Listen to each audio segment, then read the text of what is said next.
Hello everyone, नमस्कार। स्वागत है आप सभी का अक्षवाट के यूट्यूब चैनल पर। आज की वीडियो में हम समझेंगे मून के अलग अलग फेजेस के बारे में। यानी कि जो मून है वो हमें हर दिन अलग अलग तरीके का क्यों दिखता है, साथ ही साथ में जो मून है ये चमकता क्यों है, क्या इसके पास खुद की लाइट होती है। इन सभी सवालों को समझेंगे आज की वीडियो में। तो स्टार्ट करते वीडियो।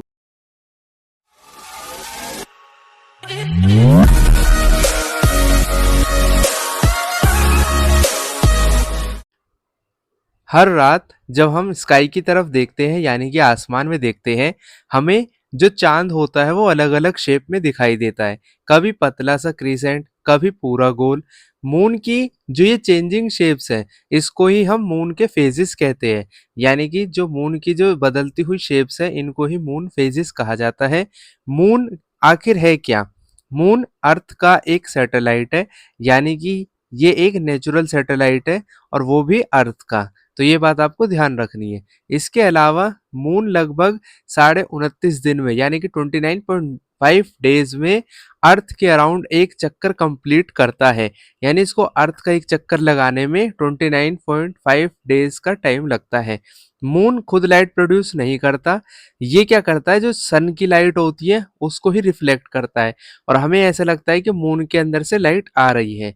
हमेशा मून का हाफ पार्ट जो होता है वो सन की लाइट से ब्राइट होता है। यानी इसका जो आधा हिस्सा है वो सन की लाइट पड़ने से ब्राइट होता है।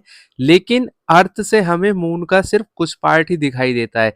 जैसे हमें पता है कि अगर हम धरती से बैठकर चांद को देखेंगे तो खाली एक हिस्सा है उसका दिखाई देगा, जो पिछला हिस्सा है वो दिखाई नहीं देगा। जब मून अर्थ और सन के बीच में होता है, तब हमें मून का जो डार्क साइड है वो दिखाई देता है। इसे न्यू मून कहते हैं। यानी कि जब जो ये है मून है, ये अर्थ और सन के बीच में होगा तो इसको न्यू मून कहेंगे। कुछ दिनों बाद में मून का छोटा सा ब्राइट कर्व दिखाई देता है।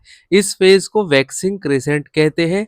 वैक्सिंग का मतलब होता है मून का जो ब्राइट पार्ट है वो बढ़ता हुआ दिखाई देता है। लगभग एक हफ्ते बाद में मून का आधा हिस्सा ब्राइट दिखाई देता है। इसे फर्स्ट क्वार्टर कहते हैं। अब मून का जो ब्राइट पार्ट है और जो बड़ा हो जाता है, इस फेज को वैक्सिंग गिबस कहते हैं। यानी कि जो इसका ब्राइट पार्ट है वो धीरे धीरे बड़ा हुआ दिखाई देता है हमें, तो वो वैक्सिंग गिबस कहते हैं। जब अर्थ सन और मून के बीच होती है, यानी कि अब की बार जो अर्थ है वो बीच में है, सन और मून साइड में है, तब हमें मून का पूरा ब्राइट पार्ट्स जो होता है वो दिखाई देता है। इसे फुल मून कहते हैं। फुल मून की रात में आसपास का एरिया काफी ब्राइट लगता है।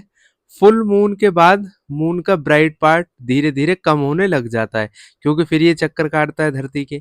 इस फेज को वेनिंग गिबस कहते हैं। लगभग 3 हफ्ते बाद मून फिर हाफ दिखाई देता है। इसे लास्ट क्वार्टर कहते हैं।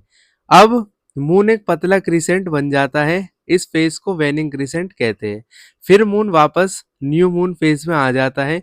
मून का ये पूरा साइकिल जो होता है वो 29.5 डेज में कंप्लीट होता है। मून के फेजेस अर्थ की शैडो की वजह से नहीं होते, ये सिर्फ सन की लाइट और मून के ऑर्बिट की वजह से होते हैं। हजारों सालों से लोग मून के फेजेस को ऑब्जर्व करते आए हैं, यानी कि मून को ऑब्जर्व करते आए हैं।